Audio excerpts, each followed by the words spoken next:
Who the hell can wait till morning? Talk now at latenightsportsradio.com. Straight cash, homie.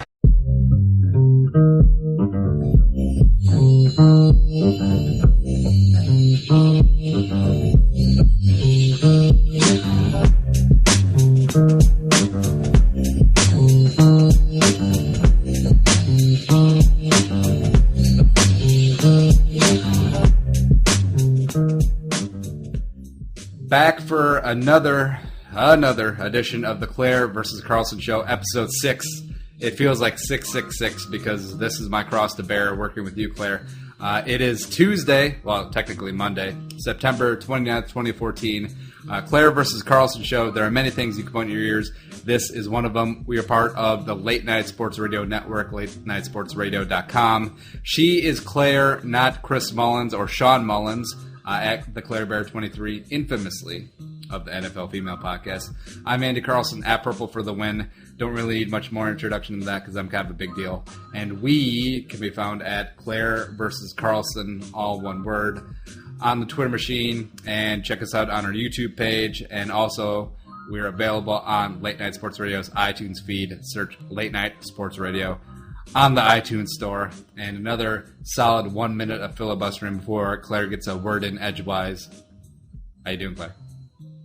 I was wondering how long you were going to whore us out right there. That was like a lot of explanation as to where people can find us, because obviously we're so important. They've been looking everywhere and they've been totally unable to find us before you explained that in such eloquence. Yeah, because it is kind of an important deal, because this is starting to grow, because people are sitting at home, just sitting there playing with their knob, and they're like, I want some sort of sports talk that isn't the usual bro-low stuff or the usual highlight stuff or the usual will Tebow start, will Tebow not start, blah, blah, blah. No, they want some actual substance between a non-athletic male and a very handsome non-athletic male, and then a lady of whatever ilk you claim to be. Yeah. I am the highest ilk. How dare you question my ilk?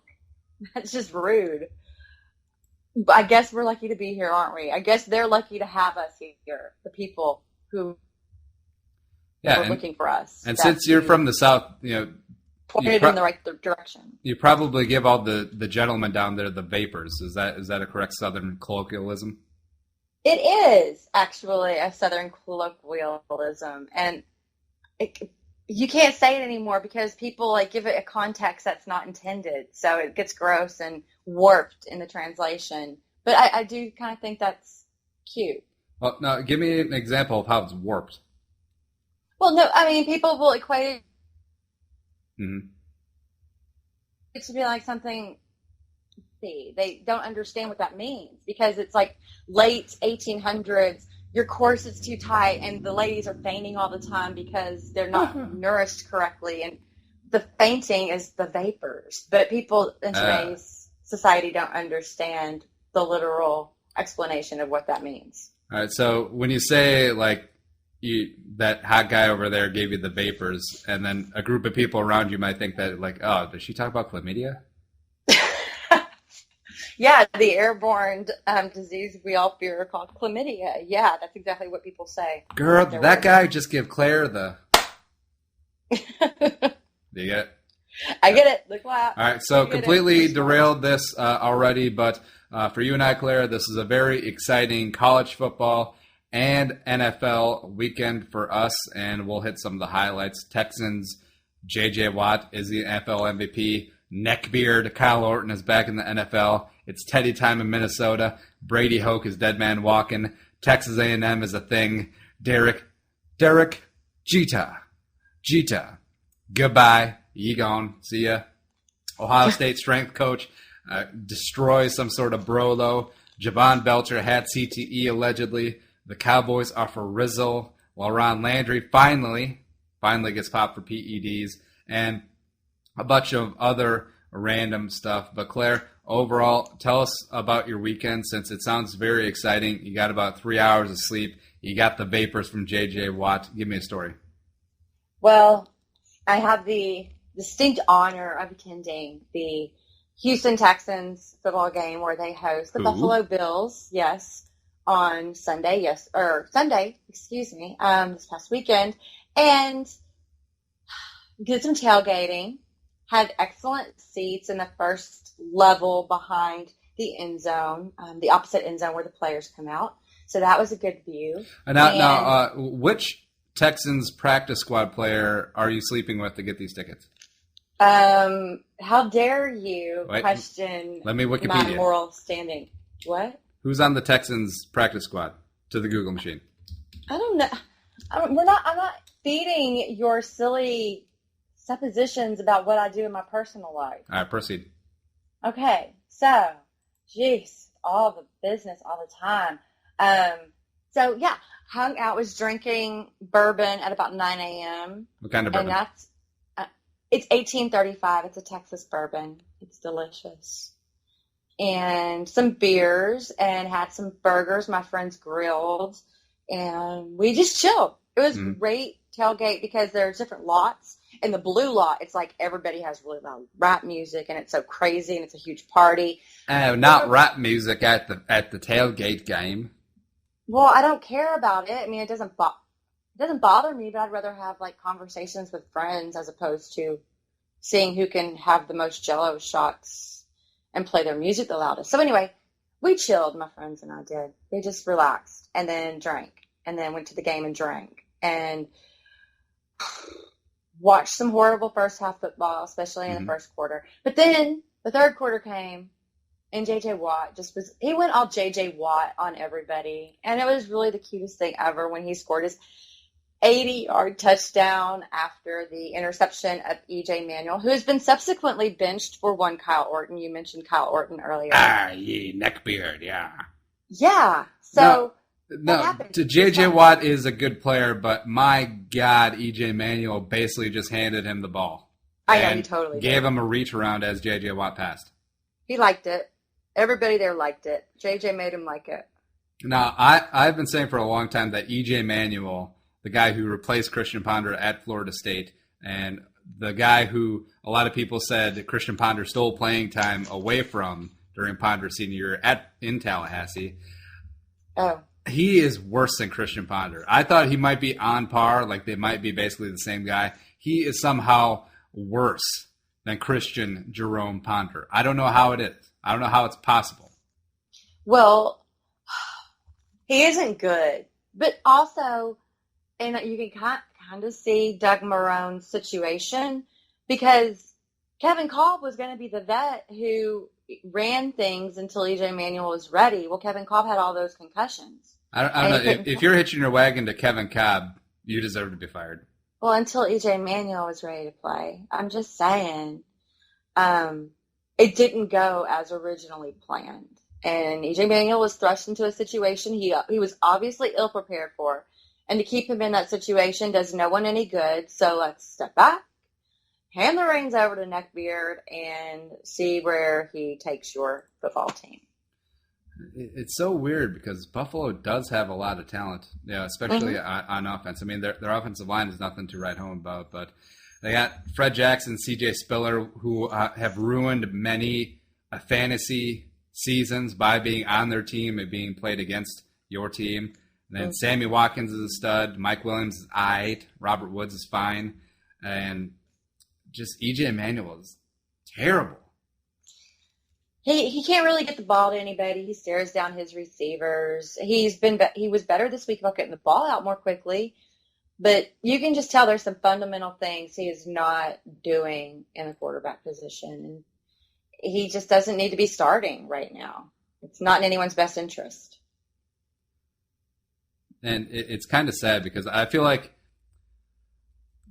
you missed a real opportunity on Sunday, Claire, because since Orton wasn't starting yet, he probably would have liked to be out there in the tailgating section, throwing back a couple of bourbons with you.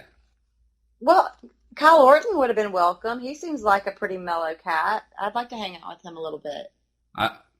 Orton's partying days in Chicago. with the news of Orton starting again, it was a good excuse to Google pictures of Kyle Orton partying again, where he's just completely trashed and carrying a bottle of Jack Daniels around. And I love those. I love those pictures. Those. Have you seen those websites where they just have pictures of famous athletes at parties, totally just, well, shit canned, for lack of a better word? I've maybe perused a site or two like that during my travels. They're fantastic. They're super. I'm gonna find one and you can tweet it out later. By the way, is it James Ferentz? What about James Ferentz? The Houston practice squad player that you're hooking up with? Oh, the sleeping one? No. Kirk Ferentz's son? Yeah, that's the temporary head coach at the University of Iowa? That's exactly who it is. Or is it Uzama in Easy Wachaku? Easy Wachaku. That's completely false. You just made up that pronunciation. His nickname is Easy instead of Uzona or whatever it is. And his last name is pronounced Wachaku. I call your bluff. Because like half of the letters would have to be silent because it's spelled Nwachukwu, and you pronounce it like kazoo. Wachaku. What? Okay, mate. All right, so maybe the end's just silent. Shut up. The end is silent. Yeah, it's, I don't know. It's something Fine. from Africa that my tongue is not familiar with, but I've heard it pronounced enough times, and that's how you say it. He's an Aggie. He went to A&M. That's how I know of him. Oh, he did? More so. Oh, so he probably put up like 2,000 yards receiving in college? But he did all right. He was pretty prolific. He came out, I guess this is his second year in the NFL, so he came out the year before Johnny Manziel left. So he was Tannehill's guy. Yeah. Him and Tannehill, dynamic duo. Tannehill and Wachaku. He had 152 catches for 2,239 yards and 19 TDs. In one season? Because it was the No, Big 12. Don't be silly. It was the Big 12. That was his career numbers. Oh, all right. Calm down. Relax. Take a deep breath. Yeah, he can't get a sniff in the pros because he played in a college system that didn't have a playbook. He's been lobbied by many fans to be on the actual roster. But, I mean, no one's rushing over to grab him from the practice squad, so I don't know. The Texans were very wide receiver rich this year. I don't know. I wouldn't exactly call Keyshawn Martin rich. There were decisions to be made. Keyshawn Martin made the best contribution on special teams. Thank you, sir. All right, so the Texans won 23-17. You tailgated your face off. You had like a 6-hour nap.